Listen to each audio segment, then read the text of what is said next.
Welcome to BPSC UPSC study channel. Indus valley civilisation का जो अन्य पक्ष होता है, जैसे आर्थिक पक्ष और धार्मिक पक्ष, आज उन पक्षों पर चर्चा करूंगा। तो चूंकि यह सभ्यता एक विकसित सभ्यता थी और भारत की प्रथम नगरीय सभ्यता थी, तो स्वाभाविक बात है कि अर्थव्यवस्था समुन्नत अवस्था में हो, क्योंकि जब तक अर्थव्यवस्था समुन्नत अवस्था में नहीं होगी तब तक कोई भी सभ्यता, कोई भी समाज विकसित हो ही नहीं सकता है। तो यहाँ पर सिंधु घाटी जो सभ्यता है वो बिल्कुल एक विकसित सभ्यता थी और उसका आधार था विकसित अर्थव्यवस्था का विकास। तो अर्थव्यवस्था जो होती है, अर्थव्यवस्था,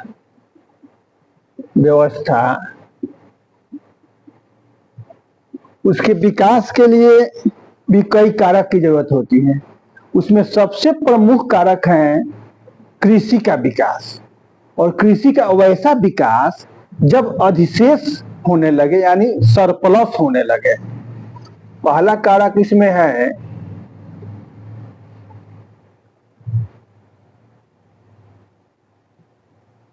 कृषि का विकास।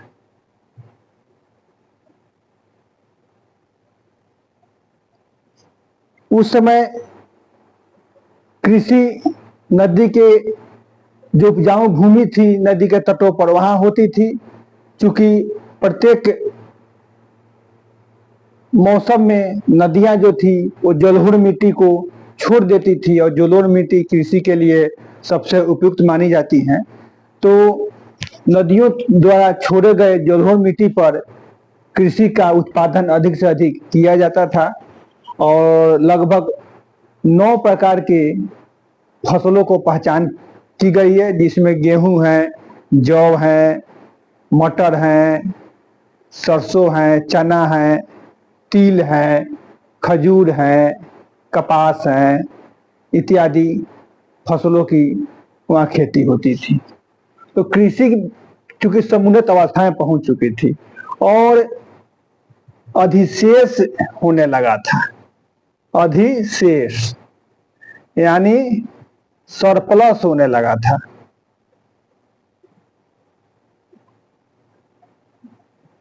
सरप्लस जब होने लगा था तो स्वाभाविक बात था कि जो अधिक से अधिक उत्पादन हो रहा हो और आवश्यकता से अधिक जो उत्पादन है उसको सुरक्षित रखा जाए ताकि शरण से बच सके। तो उसके लिए अन्नागार की व्यवस्था की ही गई थी, जो हम देख चुके हैं हड़प्पाकालीन सभ्यता में।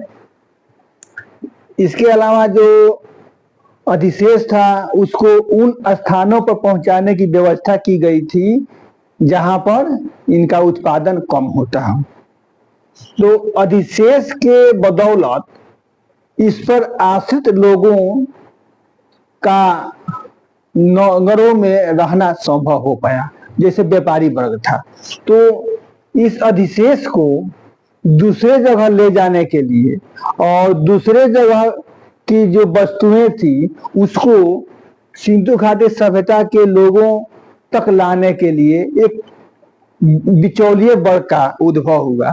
वही बिचौलिया वर्ग जो हुआ व्यापारी वर्ग हुआ, और वही व्यापारी वर्ग जाकर नगरों में निवास करने लगा, एक जगह पर इकट्ठा होकर निवास करने लगा, कारीगर भी वहां पर रहने लगे। तो इस प्रकार सिंधु घाटी सभ्यता में जो हड़प्पा, मोहनजोदड़ो, गनेरीवाला है, आपको धौलावीरा हुआ, कालीबंगा हुआ, ये राखीगढ़ हुआ, जो प्रमुख शहर थे वहां पर कारीगर और व्यापारी वर्ग निवास करने लगा, और जो दूर दराज के इलाके थे वहां पर कृषि होती थी और किसान लोग निवास करते थे।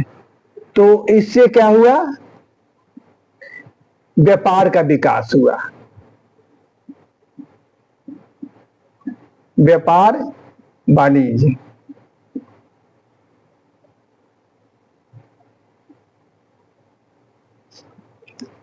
इसके अलावा पशुपालन भी पर्याप्त मात्रा में किया जाता था। यहाँ पर पशुपालन भी होता था। पशुपालन से ये लाभ हुआ कि उन लोगों को दूध मिल जाता था, मांस भी मिल जाता था, और सामान को एक जगह से दूसरे जगह ले जाने के लिए जानवर भी मिल जाते थे। यातायात के लिए बैलगाड़ी का प्रयोग किया जाने लगा। तो जो आधारभूत संरचनाएं थी उसका विकास हो चुका था, कृषि का विकास हो चुका था, पशुपालन पर्याप्त मात्रा में किया जाता था, व्यापार वाणिज्य से संबंधित लोगों का उद्भव हो चुका था, यातायात के मार्ग का विकास हो चुका था, यातायात का साधन उपलब्ध था। कौन कौन साधन था? एक पैदल यात्रा किया जाता था, और दूसरा जल यात्रा किया जाता था। यानी नाव उस समय उपलब्ध हो गई थी। तो पैदल में भारवाहक जो पशु थे उसका उपयोग किया जाता था, जैसे बैल हुआ, गधा हुआ। इसके ऊपर सामान रखकर एक जगह से दूसरे जगह व्यापारी बग जाते थे। नाव का प्रयोग किया जाता था। प्रमुख बंदरगाह थे उस समय। लोथल था बंदरगाह, आपको सुद का गेंडोर था, सुद का कोह था, ये सब प्रमुख बंदरगाह थे।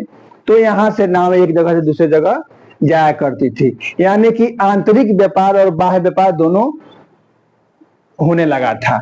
तो अर्थव्यवस्था में हम देखते हैं कि जब आधारभूत संरचना का विकास हो जाता है तो अर्थव्यवस्था द्रुत गति से विकसित होती है, और यही सिंधु घाटी सभ्यता में हुआ। तो यहाँ पर हम देखते हैं कि जो कृषि की वस्तुएं थी उसको उन स्थानों पर ले जाया गया जहां पर इनकी मांग थी, और वैसी वस्तुएं जो सिंधु घाटी सभ्यता में उपलब्ध नहीं थी, तो उसको उस जगह से लाया जाया गया। जैसे जो आयात निर्यात होता है, आयात निर्यात के क्रम में कुछ वस्तुओं को आयात किया जाता है जिसकी आवश्यकता होती है, उन वस्तुओं को निर्यात किया जाता है जिसकी पर्याप्त मात्रा में उपलब्धता होती है, और अन्य जगहों पर उसकी मांग की जाती है। यही यहाँ पर हो रहा था। विभिन्न प्रकार के पत्थर सिंधु घाटी सभ्यता में उपलब्ध नहीं थे। जैसे मान लीजिए कि फिरोजा पत्थर हुआ, तो फिरोजा यहाँ पर नहीं मिलता था, तो ईरान से मंगाया जाता था। आपको सोना हुआ, तो सोना हुआ, टील हुआ, चांदी हुआ, वो सब अफगानिस्तान, ईरान, मेसोपोटामिया से मंगाया जाता था, उसका आयात किया जाता था। आपको बदख्शा से लाजवद मनी मंगाया जाता था। लाजवद मनी मेसोपोटामिया से भी मंगाया जाता था। बिटुमिनस जो पत्थर होता है उसको भी आपको बलूचिस्तान और मेसोपोटामिया से मंगाया जाता था। इसके अलावा जो आंतरिक व्यापार था वो दक्षिण भारत में जो कर्नाटक था वहां पर सोना होता था, तो वहां से सोना को आयात किया जाता था। राजस्थान से आपको खत्री स्थान है, वहां से तांबा मंगाया जाता था। पश्चिमी भारत में घोंघा होता था, सीप होता था, शंख होता था, वहां से पश्चिमी भारत से इसको मंगाया जाता था। आंतरिक व्यापार में भी आयात किया जाता था बस, और बाहरी व्यापार मेसोपोटामिया, ईरान, अफगानिस्तान, मध्य एशिया, पश्चिमी यूरोप तक होता था। तो इस प्रकार हम देखते हैं कि आयात निर्यात में मूल्यवान वस्तुओं को, मूल्यवान पत्थरों को, सोना, चांदी, टील को आयात किया जाता था बाहरी देशों से, और इसके बदले में यहाँ से कपास हुआ, अनाज हुआ, शंख या सीप से निर्मित वस्तुएं हुई, हाथी दांत से निर्मित वस्तुएं हुई, इन सभी वस्तुओं को निर्यात किया जाता था। और वस्तु विनिमय प्रणाली के माध्यम से, माध्यम क्या था? वस्तु विनिमय प्रणाली। वस्तु विनिमय प्रणाली, यानी आयात निर्यात का माध्यम होता है, उस समय मुद्रा का विकास नहीं हो पाया था, तो मुद्रा के बदले में वस्तु विनिमय प्रणाली का उपयोग किया जाता था। यहाँ की वस्तुएं दूसरे देशों में दी जाती थी और उसके बदले में वहां की वस्तुओं को लाया जाता था। यही वस्तु विनिमय प्रणाली होती है। इसके अलावा हम देखते हैं कि मेसोपोटामियाई साहित्य में आपको मेलुआ, दिलमन, माकन का उल्लेख हुआ है, और जो मेलुआ है उसका तात्पर्य सिंधु घाटी सभ्यता से लगाया गया है। तो इससे भी स्पष्ट होता है कि बाह्य व्यापार मेसोपोटामिया के साथ होता था। इसके अलावा मेसोपोटामिया के जो बड़ा बेलनाकार मुहर है वो आपको मोहनजोदड़ो में मिला है। मेसोपोटामिया का छोटा बेलनाकार मुहर लोथल में मिला है। इससे भी स्पष्ट होता है कि मेसोपोटामिया के साथ संबंध स्थापित था और व्यापार वाणिज्य होता था। यहाँ की जो वस्तुएं हैं, जो मुहरें हैं, वो मेसोपोटामिया में मिली है। फारस की खाड़ी में आप बहरीन जो स्थान है वहां पर यहाँ के जो मेसोपोटामिया की जो वस्तुएं मुहर है वो मिली हुई हैं। तो इन सभी बातों से स्पष्ट हो जाता है कि बाह्य व्यापार प्रचुर मात्रा में होता था। बिना बाह्य व्यापार का यह जो सभ्यता है इतनी लंबी समय तक नहीं चल सकती थी और इतना इसका विकास नहीं हो सकता था। इसलिए इसका प्रमाण भी उपलब्ध है। तो हम कह सकते हैं कि सिंधु घाटी सभ्यता एक समुन्नत सभ्यता थी जिसका बाहरी देशों के साथ व्यापारिक संबंध स्थापित था और आंतरिक व्यापार होता ही था, जिसका माध्यम था वस्तु विनिमय प्रणाली। अब प्रश्न उठता है कि व्यापार संतुलन किसके पक्ष में था? एक अर्थव्यवस्था में शब्दावली आती है व्यापारिक संतुलन, यानी व्यापार संतुलन। तो व्यापार संतुलन किसके पक्ष में था? जिसके पक्ष में व्यापार संतुलन होता है उसका विकास अधिक होता है। तो सिंधु घाटी सभ्यता और मेसोपोटामिया की सभ्यता से हम तुलना करते हैं तो सिंधु घाटी सभ्यता अधिक विकसित रूप में दिखाई पड़ती है, क्योंकि यहाँ पर ईंटों का, पक्की हुई ईंटों का पर्याप्त मात्रा में प्रयोग किया गया था। उत्तम जल प्रबंधन प्रणाली का विकास हो चुका था, स्वच्छता पर ध्यान दिया गया था इत्यादि। जो यहाँ पर विशेषता है वो एक विकसित अर्थव्यवस्था, विकसित समाज को की ओर इंगित करती हैं। तो इन सभी वस्तुओं से स्पष्ट होता है कि जो व्यापारिक संतुलन था वो सिंधु घाटी के पक्ष में था और यही कारण था कि सिंधु घाटी सभ्यता का विकास लंबे समय तक हुआ और यह दीर्घकालीन सभ्यता सिद्ध हुई।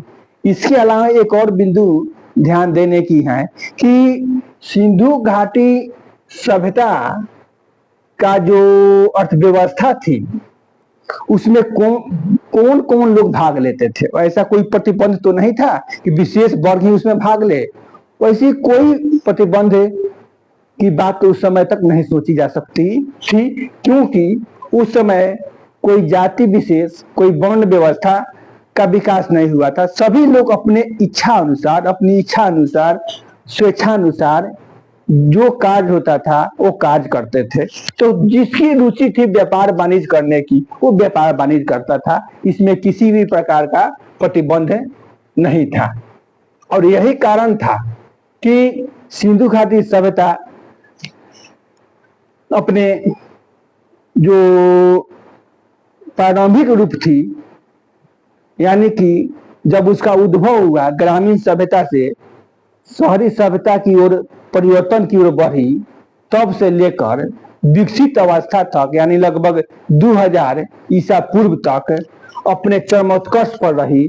और यहाँ पर अर्थव्यवस्था की बदौलत उसकी सामाजिक व्यवस्था, उसकी जो नगरीकरण की व्यवस्था होती है, उसकी जो धार्मिक व्यवस्था होती है, राजनीतिक व्यवस्था होती है, सभी व्यवस्थाएं समुन्नत अवस्थाओं में पहुंच चुकी थी। इस प्रकार हम देखते हैं कि सिंधु घाटी सभ्यता एक विकसित सभ्यता थी। Thank you.